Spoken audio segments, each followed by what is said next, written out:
ഇവൻ്റെ boy friend നോക്കുമ്പോൾ ഇവൻ വല്ലാതെ തണുത്ത് വിറച്ചിരിക്കുന്നുണ്ടായിരുന്നു. അതുപോലെ എന്തൊക്കെയോ സ്വപ്നം കണ്ട് നല്ല രീതിയിൽ പേടിക്കുകയൊക്കെ ചെയ്യുന്നുണ്ടായിരുന്നു. അതുകൊണ്ട് തന്നെ ഇവനാണെങ്കിൽ അവനൊരു കോട്ടെടുത്ത് മൂടിക്കൊടുക്കുന്നുണ്ട്. എന്നിട്ട് നോക്കുമ്പോൾ അവന് നല്ല പനിയുണ്ടായിരുന്നു.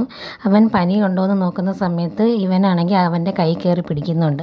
അതിനുശേഷം എന്തൊക്കെയോ നൈറ്റ്മെയർ കണ്ടിട്ട് എന്തൊക്കെയോ പിച്ചും പേയൊക്കെ ഉറക്കത്തിൽ പറയുന്നുണ്ടായിരുന്നു. അത് കണ്ടപ്പോൾ അവന് വല്ലാതെ പാവം തോന്നി.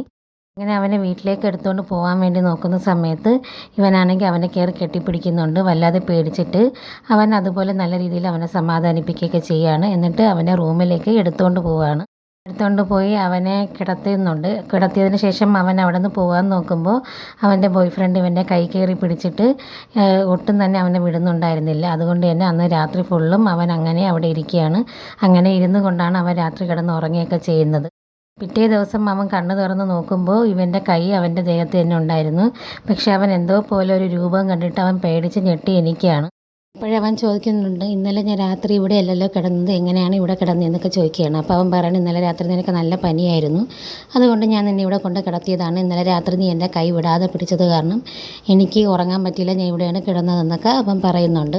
അപ്പോഴവനും എന്നെ രാത്രി നല്ല രീതിയിൽ നോക്കിയതിന് നന്ദിയൊക്കെ പറയുന്നുണ്ട്. അവൻ രാത്രി മുഴുവനും എന്തൊക്കെയോ പേടിപ്പെടുത്തുന്ന സ്വപ്നങ്ങളൊക്കെ കണ്ടിട്ട് വളരെയധികം പേടിച്ചിട്ടുണ്ടായിരുന്നു. ഇവൻ്റെ സപ്പോർട്ട് ഉള്ളത് കൊണ്ട് മാത്രമാണ് അവൻ സമാധാനമായിട്ട് കിടന്നുറങ്ങാനൊക്കെ അവന് പറ്റിയത്. ഇവനും കൈയും ദേഹമൊക്കെ നല്ല രീതിയിൽ വേദനിക്കുന്നുണ്ടായിരുന്നു കുറേ നേരം ഒരേപോലെ അങ്ങനെ ഇരുന്നതിന്. പക്ഷേ അവൻ നല്ല പേടിച്ചിരിക്കുന്നത് കൊണ്ട് തന്നെ അവൻ്റെ കൈ വിട്ടിട്ട് പോകാനായിട്ട് തോന്നിയില്ല. അതുകൊണ്ട് രാത്രി മുഴുവനും അവൻ്റെ അടുത്ത് തന്നെ ഇരുന്ന് ഉറങ്ങിയത്. ഇതൊരു തായ് ഡ്രാമയാണ്. ഇതിൻ്റെ എപ്പിസോഡ്സൊക്കെ യൂട്യൂബിൽ അവൈലബിൾ ആണ്. അതുപോലെ ഡ്രാമയുടെ നെയിമും സ്ക്രീനിൽ കൊടുത്തിട്ടുണ്ട്. എല്ലാവരും കാണാൻ വേണ്ടി ശ്രമിക്കുക. അതുപോലെ തന്നെ എൻ്റെ ചാനൽ എല്ലാവരും സപ്പോർട്ട് ചെയ്യുക, സബ്സ്ക്രൈബ് ചെയ്യുക. അതുപോലെ വീഡിയോസൊക്കെ മുഴുവനായിട്ട് കാണാൻ വേണ്ടി ശ്രമിക്കുക. ഈ വീഡിയോ എല്ലാവർക്കും ഇഷ്ടപ്പെട്ടെന്ന് കരുതുന്നു. അടുത്തൊരു വീഡിയോ ആയിട്ട് ഞാൻ വീണ്ടും വരുന്നതായിരിക്കും. അതുവരെയ്ക്കും എൻ്റെ ചാനൽ സബ്സ്ക്രൈബ് ചെയ്ത് സപ്പോർട്ട് ചെയ്യുക. Thank you.